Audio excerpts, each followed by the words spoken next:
you a student, mentor, or parent that loves robotics? Then you're in the right place. Up-to-date info on all things robotics. This is the RoboZone Podcast with your host, Pete Ekman.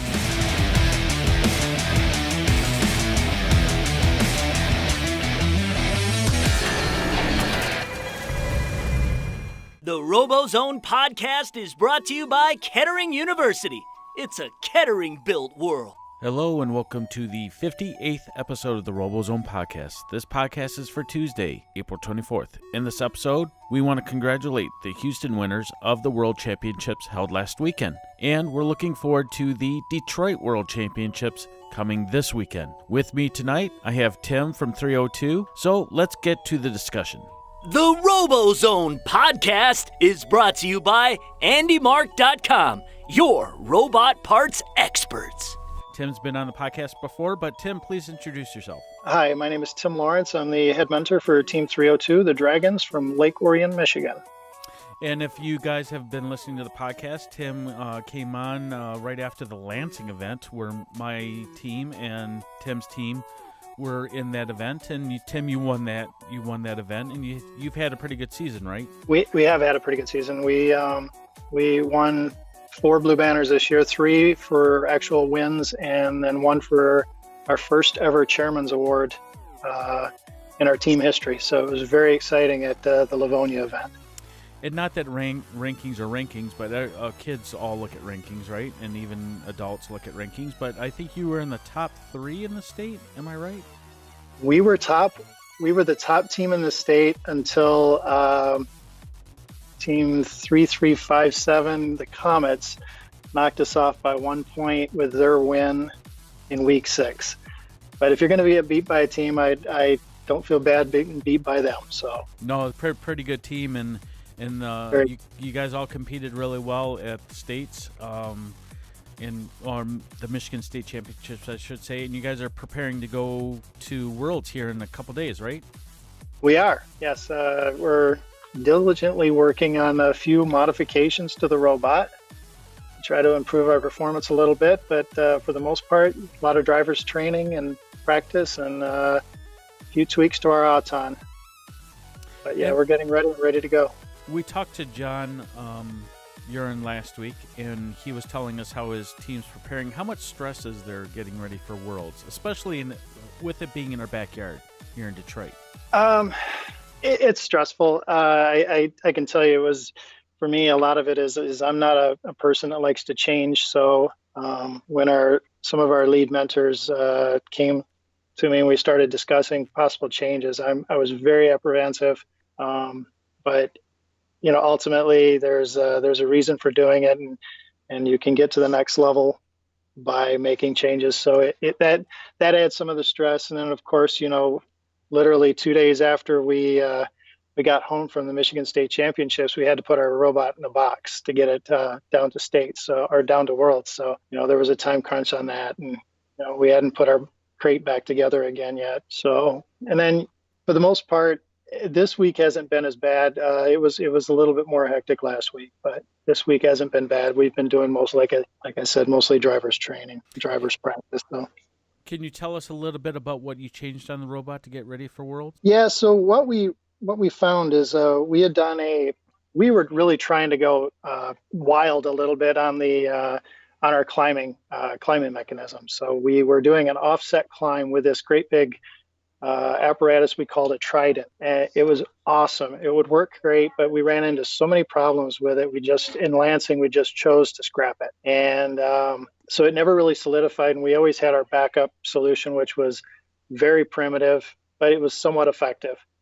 I should say it should be very effective. But there was a few problems with it where when we tried to buddy climb with someone, there was a couple of times, one, in fact, I think at Lansing, where the robot climbed underneath us and lifted us up and off the hooks, and then we fell off. So that was kind of a tense moment, and we decided that we needed to be really careful about trying to buddy climb like that. So what we've done is we've gone away from that, and we've gone to a hook design that we can deploy, and then we can back off like several of the other teams do. For instance, the Comets and a few of the other teams, where they can latch on and then and move off to the side and then both climb up at the same time. So we've done that. We've had to come up with a mechanism to help deploy it and everything else on our elevator. So, but our students have done an awesome job. And I was just looking at the last bits of it tonight. They were looking good, and they're putting a color on it right now, in fact. So it should be exciting. I didn't know that you fell off the rung at Lansing, but my team fell off the rung at Lansing because we never had anything that locked us in. We just had a simple hook as a rookie team, and we went up there center and we hooked on, and we had a other rookie team with us on a match, and we told them not to go up there because we were dual climbing or buddy climbing, not on each other, but we hooked up with a robot kind of similar to yours where they had a hook and they pulled to the right. Then we hooked up center and we were going up together, and our third alliance partner came up and hit us in the bumper, and we took a backflip from the rung onto their robot. And I totally understand the shock and awe and the heartbreak and the almost heart attack that a mentor takes when they see their robot flipping off that rung. So I feel your pain in that manner, but I'm glad you guys, iterated off that and are getting ready to go for Worlds. Yep. So that was the big change we did. Other than that, really nothing else. We've added a couple of auton routines just in case. We need to do the switch and the scale, so we've added a couple of those. But for the most part, we've been really concentrating on our core autons for a double switch.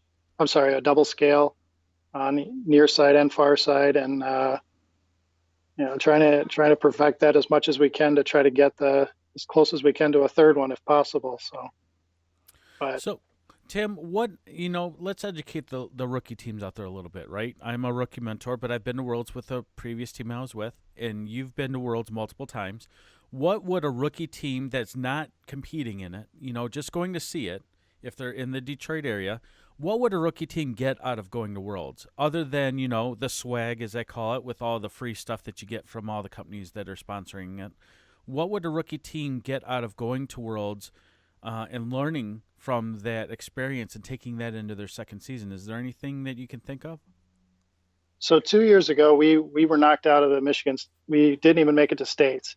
And so my son and I actually at that time went to states anyways by ourselves, and we walked around and we took a lot of pictures in the pits, and we watched robots and we asked questions, and we tried to learn as much as we could on some of the areas that we figured we were lacking, chassis designs, and game components such as climbers and shooting mechanisms, and that was strongholds. So we were looking at. I spent a lot of times talking to one of the Martians. I think it was actually more Martians, asking them questions about their chassis and the way they did it, and it was very interesting. I learned a lot, got a lot of pictures, and was able to take that back and put that together in such a form that we could use it as a starting point for the next season when it came time to do our shooter for Steamworks. So it was actually kind of helpful,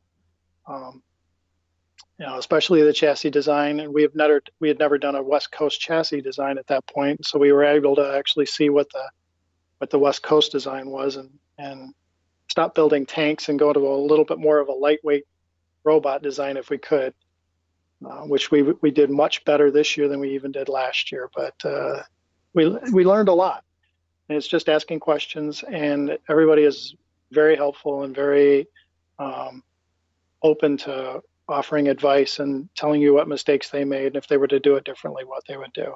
So I would really encourage rookie teams to do that. It's an excellent opportunity to interface with teams that are outside of Michigan, and that their designs would be maybe slightly different than what we do. So it's just a good opportunity, I think. Take pictures, ask questions, take notes, and try to build on what you have as a knowledge base now for the next season. Right, and the experience that a rookie team, from my perspective, is, you're going to have teams from all over the world there, not just Michigan. It's going to be for people that are in Michigan and they competed at Michigan State Championships, it's going to be everyone outside of that. The teams from Colorado or Ohio or, China, Japan, Middle Eastern teams. All those people are going to be there. So, you could gather knowledge. I'm going to be there for RoboZone, interviewing people. But, there is a vast amount of information for people that want to know, more about it and get ready for their second season. And you brought really a good point with the different drive systems. I don't even know what a West Coast drive is. So can you elaborate a little bit on that, what that is? So to the best of my knowledge, it's where the outside wheels or the outside of the wheel is not supported. It's only supported on the inside. So on a lot of traditional systems, you put a support member on the inside and the outside of the wheel axle. My understanding is the West Coast, you don't have that support on the outside. So when you pull your bumper off, your wheels are exposed. And the advantages of that are? For us, what we did this year was the West Coast, and it made a huge difference in being able to get at the wheels, to service them, and just monitor how they, the wear on them, and to check things easier. It really was a big advantage for us. Now, obviously, you run into the whole, cantilever effect of your wheels being supported on one side, and you have to watch that a lot. But as long as you're not running with a real heavy robot, and you don't get a lot of drops or hits where you could possibly bend an axle, it's so far, knock on wood, it's been a good choice for us this year. Now, I've been around the block or two, but I've never seen a robot that has a suspension system in it, like a four-wheel independent suspension. Maybe something in the future that happens, but I can see that cantilever issue being resolved by having a suspension system. I'm just saying, I don't even know if it's in the rules or not that you can do that. You know what? I don't know either. That's a very good point. I'm sure if it can be done, or if it needs to be done, somebody will absolutely do it. There's no doubt. Or at least try it and see if they put a rule against it. We're always trying to get a competitive edge, right? Exactly. Well, thanks for catching us up on Worlds, Tim. But I wanna flip the script on you, and I don't know if you heard about this, right? But First Inspires announced all the games for the 2019 season. Did you hear about this yet? So one of my students caught me just before I came on the RoboCast and on the podcast, and said, "Hey, did you see the new names for the robot or for the games next year?" And I hadn't, and he said it's all space themed. Yeah, it is. It's all celebrating the 50th anniversary of us reaching the moon. So the Junior FLL name is called Mission Moon. The FLL game is called Into Orbit. The FTC game is called Rover Ruckus. And our FRC, what we're going to be competing in, we're going to see it all year round, is called Destination Deep Space. And in that little logo has a spaceship that's blasting off. So we get cyclic in the games for first, and last year there were balls shooting all over the place. This year was not so much. It's putting stuff into place. Do you think we might see another shooter game next year? Boy, it sure seems like it, doesn't it? It does. Yeah, I'm always so off on the speculation of this, but yeah, it does seem like we're in for another shooters game this year, but we did have two in a row, so who knows? Right. It's hard. I remember interviewing Don Bosey in one of the questions not too long ago, a couple episodes ago, and I asked him, I said, "Hey, I heard this rumor that the games for 2018 and 19 were being designed at the same time for FRC." And he goes, "Yep, they're kind of like that." And I thought, we would see something played off of the 80s theme for next year, and it's totally caught me off guard when I got this notification that says the first launch 2019 all systems go, and it has a space theme. I love the space theme. I think there's so many things you could do with that, from an outfit or a drive team special uniform kind of point of view, because we like to theme things. Do you like the themes each year? Do you like the themes, Tim? You know what? I have been very, very excited about the themes every year. In fact, last year was just outstanding. What a great theme. and so many people really got into that theme, and saw some great drive team costumes, and just all around great energy that came from the game that last year. But I was still seeing it this year as well. I don't think as much. I saw a lot of really cool 8-bit numbers on the robots. I saw a few of those at States. That was really kind of cool. And just the way that people are integrating the 8-bit designs in their logos and everything else is just really, really cool. But yeah, I love the themes. I'm absolutely excited about this new one. Right, and I don't know. I'm as a second-year team going already, planning for next year at this point. I can see us all looking like moon men behind the driver's station. I don't think that'll help with trying to see across outside the driver's station, but I'm saying that I could see a lot of unique attire, as they say, or costumes coming for next year.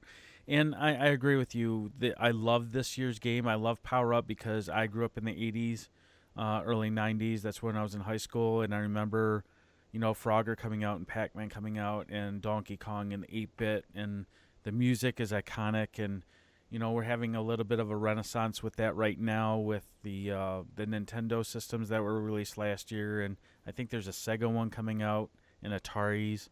So and that's educating the new generation that hey, your video games are way over done. When we were kids, I remember Pong, so. I do too. It was fun. It's what we had.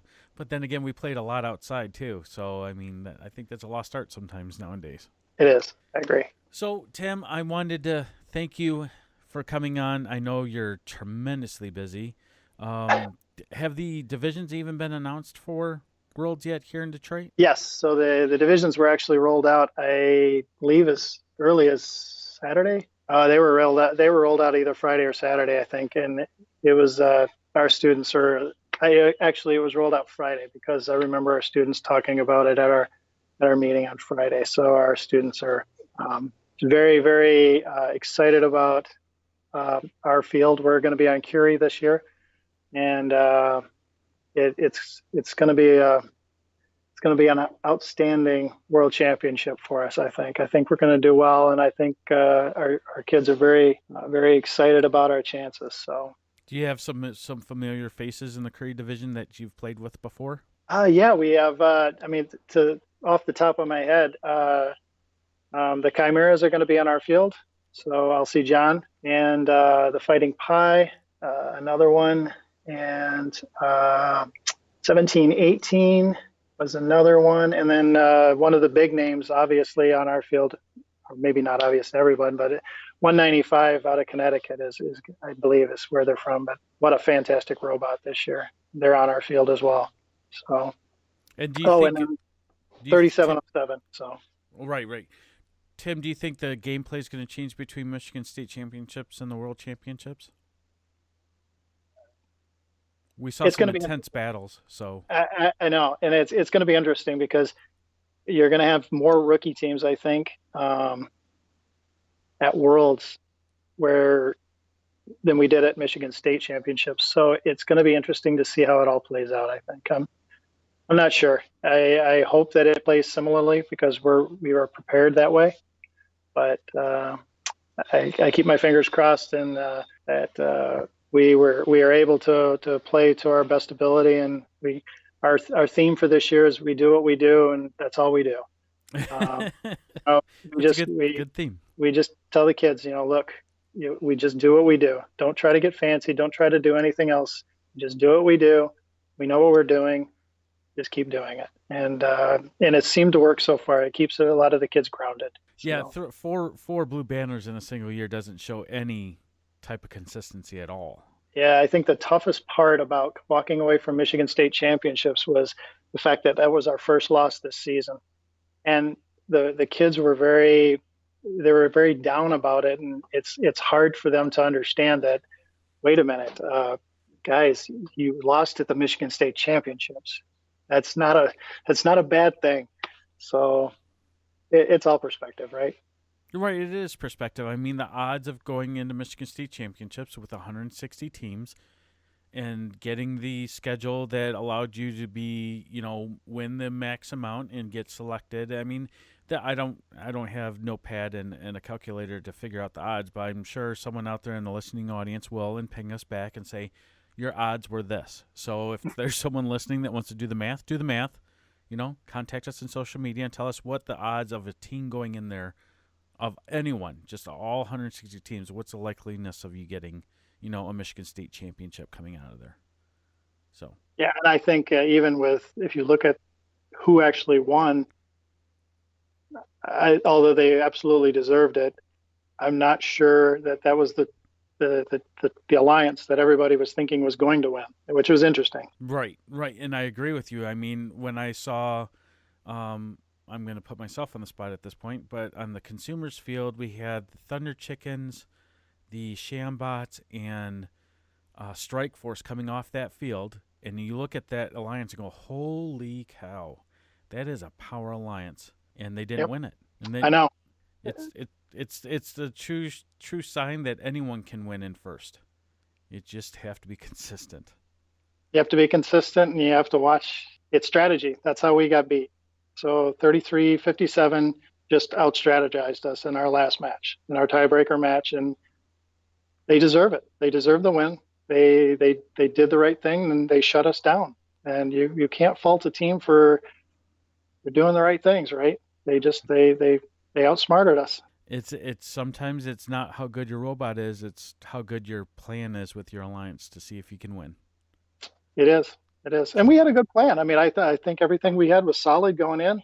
It's just theirs was just a little bit more solid than ours. Right. And like you said, coming out of a year with 4 blue banners, I could only wish to have a year like that at some point in my career here in first. But that is a very good sign that you guys are consistent, and we'll see what happens at Worlds for you. Well, we're looking forward to it. We're looking forward to having a lot of fun. Well, Tim, thanks again for coming on the podcast. Please tell us again your full name, what you do on your team, and then how we can follow your team on social media, please.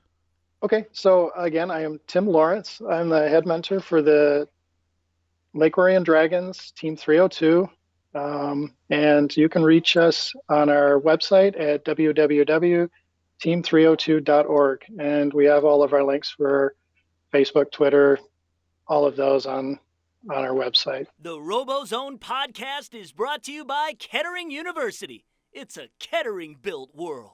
So I wanted to give a quick update on the RoboZone podcast robot build. This build, for those of you that don't know, is going to be a community build. And by community build, I mean we have business partners that are going to contribute to the project.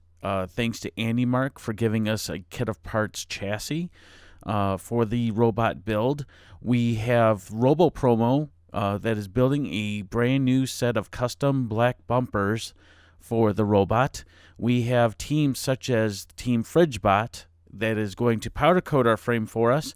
And we even have Mecanum wheels that have been donated by the Gems out of the Cheryl Stockwell Academy here in Livingston County in Michigan. So we are looking for other parts for this robot build. We are looking for designs, CAD files. We're trying to build a Steamworks-themed robot that we can take to our demos for the RoboZone podcast and let kids drive the robot. And we thought that the Steamworks theme lends itself to children being inspired by shooting wiffle balls out the top of a robot. So if your team would like to donate parts to this robot build, please get a hold of me at the email address of the robozonepodcast@gmail.com. Tell me what you'd like to donate to the project, and any team that donates things to the project will have their name stamped on the side of our robot in the form of a vinyl sticker, and as well as put in any promotional items or promotional paperwork that is distributed at these off-season events, such as RoboCon, Maker Faire, Kettering Kickoff, and such. So, with that ends the 58th episode of the RoboZone podcast. I'm excited to tell you that the Rookie Roundup segment will return next week for a review. Brandy Bollinger is going to stop by. We're going to talk about things such as recruiting for your team for next year, some fundraising updates, and just to get her back on the podcast. So with that, we'd like to thank you for listening to the RoboZone podcast. You can listen to us on SoundCloud, Apple Podcasts, and Google Music. If you would like to say hi, get on the podcast in a mobile fashion, I'm going to be at the Detroit World Championships coming up this weekend. I'm going to be rolling around. I'll have a microphone in my hand or perhaps a video camera. Be sure to stop me and say hi. We'll get you on camera. We'll get you on the podcast. We'll do some shout outs, and that should make for a great next week's episode. Thank you for listening. We'll see you next week. And for everyone that's competing in the Detroit Championships, good luck. For those of you that won Houston, congratulations.